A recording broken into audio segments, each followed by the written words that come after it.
Bom dia a todos. Nesse vídeo nós vamos comentar sobre os 5 maiores genocidas da história, né? Essa é sempre uma coisa que aguça a curiosidade humana, os 5 maiores, 5 maiores batalhas, 5 maiores isso, 5 maiores aquilo, ou 7 maiores isso, 7 maiores aquilo, né? Então hoje nós vamos comentar sobre os 5 maiores genocidas da história. Lembrando que a palavra genocida é uma palavra moderna, ela foi cunhada em 1943 pelo polonês de origem judaica Rafael Lemkin, foi aplicada já ao genocídio armênio e, obviamente, ao Holocausto, né? Então, a lista, essas listas, todas essas listas aí são problemáticas, depende do critério, depende da metodologia, depende até de contagem, né? Como saber quantos milhões de pessoas morreram numa determinada época? É muito difícil. Então, são estimativas problemáticas. E depois, o que se entende aí por matança? Só a direta? É fome? É em campo de concentração? É com deportação? Então, normalmente os critérios envolvem assassinato direto, ou seja, um líder manda executar várias pessoas, inclui também aqueles que morreram em campo de concentração ou campo de trabalho forçado, inclui também os que morreram de fome devido a políticas equivocadas e também a deportações forçadas, né? Então inclui todos esses aí critérios. Então vamos lá.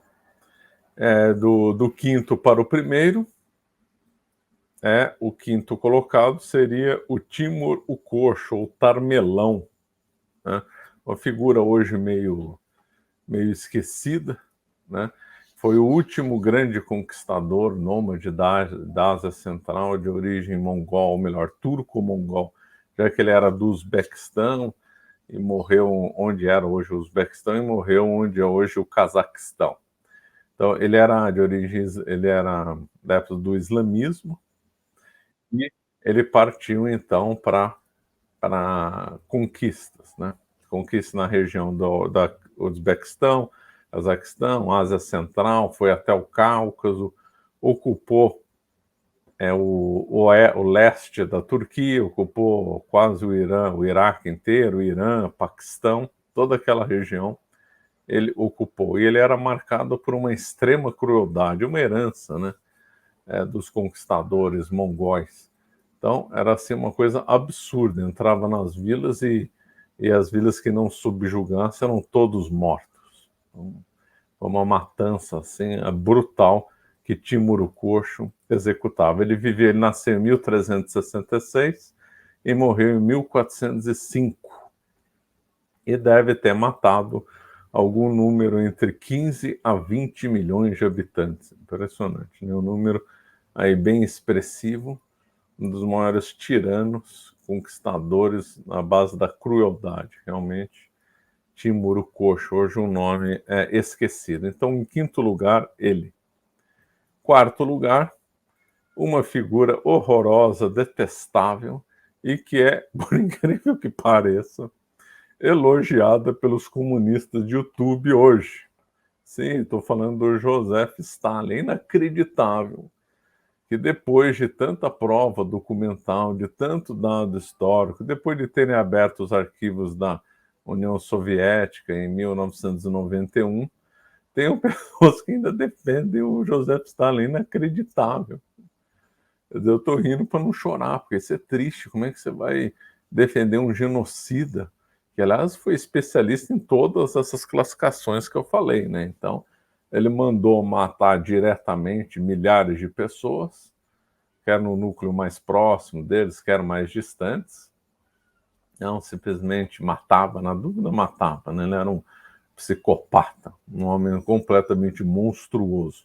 Então as pessoas próximas de Stalin viviam em terror. Se o Stalin achasse que ele era entre aspas, um contra-revolucionário, ele mandava matar sem piedade e muitas vezes mandava matar os filhos, para os filhos não vingarem os pais, né? Então, ele matou muita gente diretamente, matou muita gente indiretamente nos gulags, mandando opositores políticos para o Gulag, que era campo de trabalho forçado, matou muita gente de fome, quer na fome do Cazaquistão, quer no Holodomor da Ucrânia, e também uma grande especialidade de Stalin eram as deportações, invadir. Então, os povos que ousaram resistir a eles, como no Cáucaso, né, no começo lá dos anos 20, ele então enviou lá o povo para a Sibéria, e aí esse povo não acostumado com o clima morreu. Aí também, quando ele invadiu a Polônia, também mandou gente para o Cazaquistão e para a Sibéria. Os povos morreram. Na Ucrânia ele também fez deportação, era um mestre das deportações. Ele invadiu o Báltico, também deportou as pessoas. As deportações eram dois destinos, o principal a Sibéria e o secundário o Cazaquistão, tanto num como o outro, devido às condições desumanas de trabalho e um ambiente inóspito para quem não morava nessas regiões, as pessoas morriam. Muita gente lá na Sibéria morria de frio e muita gente no Cazaquistão morria por causa das secas, do calor que havia lá, que as pessoas não estavam acostumadas, né? Então, era uma coisa brutal. O Stalin, então, era assim, de uma crueldade assim ímpar. E os números, que também varia muito o número que o Stalin matou em toda a governança dele, desde os anos 20 até 53, quando ele morreu, se fala em algum número por volta de 20 milhões. Essa triste figura que o povo insiste em defender. Não, realmente é inacreditável. É inacreditável. Em quarto lugar, nós temos aí, em terceiro lugar, melhor dizendo, nós temos aí Hitler, claro, né? Adolf Hitler. Também aí com Adolf Hitler a interpretação já complica demais, porque ele foi o causador da Segunda Guerra Mundial. Tem alguns autores que colocam os mortos da Segunda Guerra Mundial nas costas do Hitler. Eu só acho que isso é exagerado, que esses números não de genocídio não envolveriam guerra, então envolveriam só aquelas coisas que eu falei: assassinato direto, indireto em campos de concentração, deportações e fome. Então, o que o Hitler causou, assim, que foi realmente abjeto, né, repugnante, foi o Holocausto, que foi a tentativa de exterminar totalmente aí os judeus, cujos números são próximos de cujos números são próximos de 6 milhões. Então, só de judeus, Hitler matou por volta de 6 milhões, realmente um número impressionante. Esse foi propriamente a cara do genocídio, né? Tentar exterminar um povo inteiro, que é o que aconteceu com os judeus. Depois, trabalho forçado que o Hitler impôs a muita gente, assassinatos também diretos de não-judeus, que também morreram em campos de concentração. Então, os números superam, então, um pouco os 20 milhões de pessoas, ficando Hitler no terceiro colocado. Quarto lugar, segundo lugar, perdão, né, nós estamos indo de trás para frente. Então, em segundo lugar, aí nós temos aí uma figura também asiática, o Gengis Khan, pessoa que é tida como herói na Mongólia. O aeroporto lá de Ulaanbaatar leva o nome dele. Gengis Khan nasceu em 1162 e morreu em 1227. E foi o criador do Império Mongol, o maior império em extensão territorial da história, superava inclusive o Império Russo, em extensão contígua, né? Em área não contígua, o Império Britânico foi o maior da história, mas em área contígua, o Império Mongol foi o maior, com um número entre 24 a 25 milhões de quilômetros quadrados. Esse Império Mongol durou desde 1206 até 1368, né? Gengis Khan, Khan significa líder, né? Então esse deu o nome de Khanato, né? Depois surgiram os Khanatos quando o Império desapareceu, e também os sucessores de Gengis Khan sempre usavam o título de Khan, né? O mais famoso dos sucessores foi Kublai Khan, aquele líder que Marco Polo conheceu, né? Então, Gengis Khan então, era uma pessoa extremamente cruel, com hábitos repugnantes, cheio de esposas e concubinas, talvez o número chegando, somando esposa e concubina, uns 500. Ele liderava os exércitos, ele entrava nas vilas que não sucumbissem a ele, eram todos exterminados. Numa determinada vila, se não me engano, na Pérsia, a Pérsia em especial sofreu muito na mão do Gengis Khan. A vila se recusou a se entregar às tropas dele, e ele então matou todo mundo e empilhou os crânios no portão de entrada da cidade. Então, quer dizer, uma pessoa extremamente cruel, brutal. Só na Pérsia deve ter morrido mais de 1 milhão de pessoas. Mas ele era muito competente do ponto de vista militar, por isso que fez grandes conquistas, saiu das estepes centrais, lá na região da Mongólia, conquistou a China e abriu caminho para a construção do maior império que o mundo já viu. O auge do Império Mongol não foi durante o Gengis Khan, foi durante os sucessores dele, né? Mas ele, mas foi de fato um grande conquistador. Muita gente diz que ele foi o maior conquistador da história em área contígua, né? Superando mesmo Alexandre o Grande. Mas a brutalidade dele realmente é espantável. Isso é coisa assim muito comentada aí pelos autores. A eficiência do exército mongol era pelos cavaleiros, né? Chamados de mangudais. Esses mangudais eram tão bem treinados que eles conseguiam disparar a flecha no momento onde o cavalo tivesse a maior velocidade. Então eles conseguiam, com precisão, disparar a flecha galopando. E mais do que isso, no auge da velocidade do cavalo, eles disparavam a flecha. Então a flecha alcançava distâncias grandes e com muita força. Então, depois esse exército era muito bem fracionado, ele fazia divisões 100, 10, 100, 1000, conforme aí o interesse. Ele prestigiava muito seus líderes militares, prometendo cargos e favores. Então ele conseguia controlar aí bastante um império na base de habilidade, na base de técnicas de guerra e principalmente de massacres. Quantos que ele matou o Gengis Khan? Ninguém sabe. Provavelmente algum número entre 40 milhões, falam-se até 50 milhões, outros dizem um pouco menos, talvez de 20 a 50 milhões. Alguns dizem o extermínio dele alguns dizem que foi 10% da população do mundo na época. Eu acho esse dado exagerado, mas é um dado que às vezes circula por aí. Mas realmente, seja 30, seja 40 milhões, realmente é um número expressivo. E finalmente agora temos aí o número 1, né? Então, recapitulando, número 5, Tarmelão, ou Timur o Coxo, né? Número 4, Stalin. Número 3, Hitler. Número 2, Gengis Khan. E agora vamos o líder aí, em conteste, que é Mao Tse-tung. O chamado de o grande timoneiro, imagina só. Então foi o líder da Revolução Comunista na China, assumiu o poder em 1949 e terminou seus dias em 1976.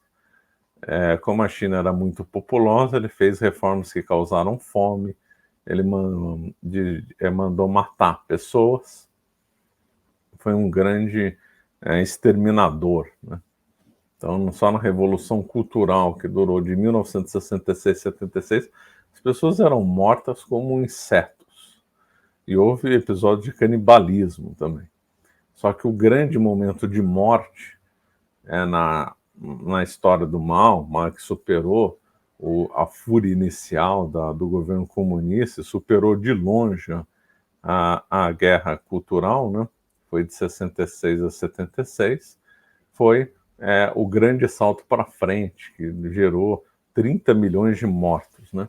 O grande autor que estuda sobre Mao Tse-tung é Frank de Cotter, que curiosamente mora em Hong Kong, né? Os chineses estão tolerando bem ele, que ele escreveu um monte de livro denunciando os crimes de Mao. Só que boa parte desses livros estão em inglês.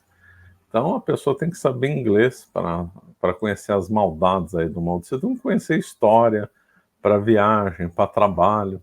Então, quem não sabe inglês está perdendo tempo aí. Para conhecer Mao Tse-tung, tem que ler o livro do Frank de Cotter. Está tudo escrito em inglês. Nem todos estão traduzidos para o português. Então, faça o curso BWay, do Jonas Bressan. O Jonas Bressan já escreveu vários livros na área. O meu filho faz curso com o Jonas Bressan, o curso B-Way, né? E está gostando bastante. Então não perca mais a oportunidade, se inscreva aí no curso do B-Way, do Jonas Bressan. Ele não é um amador, já está na estrada ensinando idioma faz tempo. Tem o link aí na descrição do vídeo. Então, tá na hora de aprender inglês, faça o curso do B-Way. E o Frank de Cotter, né, que é o grande especializou aí no Mao Tse Tung, ele então apresentou da história, os dados aí e tal. Então, agora isso só foi na grande fome, no sangrante salto para frente. Se estima que o Mao Tse Tung teria matado aí até 60 milhões de pessoas. Alguns apontam até números maiores até. Mas vamos ficar aí nos 60 milhões de pessoas. Realmente o número é expressivo. E mais uma vez tem os comunistas de YouTube que defendem o Mao Tse Tung. É impressionante. Só rindo dessa pessoa. Fulano defender Stalin. Defender Mao Tse Tung realmente é assustador, gente. Como é que esse povo tem coragem de defender esses que são os maiores os genocidas que o mundo já viu, né? Realmente é impressionante. E aqui eu também gostaria de fazer uma menção honrosa, né, entre aspas, claro, a Pol Pot, outro comunista, né, líder do Camboja entre 1976 e 79, do Khmer Vermelho. Ele até rebatizou a Camboja como Kampucheia Democrática, imagina só. E ele matou um número bem menor do que esses 5 dali, só que em proporção foi muito maior do que todos eles, né? Que ele matou algum número próximo de 2 milhões de pessoas, algo entre 20 a 25 da população em menos de 3 anos. Esse aí é um recordista em proporção. O que esse Pol Pot fez? Pol Pot era um comunista fanático, marxista-leninista, que quis então levar o Camboja do socialismo para o comunismo, para a fase comunista. Então ele estabeleceu então fazendas comunais, era tudo coletivizado. As crianças não eram educadas pelos pais, mas sim pela coletividade. As pessoas só podiam fazer colheitas coletivamente, não individualmente. Não tinham suas casas próprias, não tinham nada. Toda a propriedade era comum, ele era obcecado também por produção agrícola só, né? Ele tinha uma certa aversão às indústrias. Então ele promoveu, então, a fuga das pessoas, a deportação, né? E mudança forçada de cidade para o campo, a produzir no campo de modo coletivo. Isso aí nem precisa dizer que foi um fracasso completo, porque todo comunismo leva ao fracasso e à fome. Isso aí gerou fome, e ainda somado à fome, execuções. Então, os camponeses que se recusassem a obedecer eram mortos na hora. Monges foram mortos, que obviamente ele odiava a religião. Os poucos católicos que lá havia também foram mortos. Filhos de industriais eram mortos também. Então era um criminoso brutal que matou entre 20 a 25% da população. Em menos de 3 anos exterminou 2 milhões de pessoas. Realmente um monstro, né? Para saber mais sobre a doutrina do comunismo clássico, ou seja, a doutrina marxista, o que Marx realmente escreveu, o que Marx realmente pensava, Marx e Engels, né? Pensava. Convido a todos para o lançamento do meu livro, feito de forma online, que será feito amanhã, dia 19 de setembro. Então, amanhã, dia 19 de setembro, vou lançar o meu livro Marxismo Exposto, no qual eu vou, então, comentar e analisar a doutrina marxista de Marx e Engels, baseado no próprio escrito dele e também de alguns comentadores, claro, né? Então não vou abordar a história de Pol Pot, de Mao Tse Tung e de Stalin. Vou abordar então o marxismo clássico, a doutrina. Isso é muito importante, porque as pessoas têm que entender a maldade do marxismo. Foi lendo o Marx que Pol Pot assumiu o poder, foi lendo, ou seja, Pol Pot gostou do marxismo e aplicou as teses marxistas, e por isso que ele conseguiu matar tanta gente, assim como Mao Tse Tung, assim como Stalin. Então, 3 aí desses aí que eu comentei hoje são filhos intelectuais do marxismo, sem contar o Hitler, né? O Hitler também, embora de um socialismo diferente, ele também se inspirou muito no Marx. Então, nós temos o Marx como o grande teórico dos genocídios da história. Essa que é a verdade.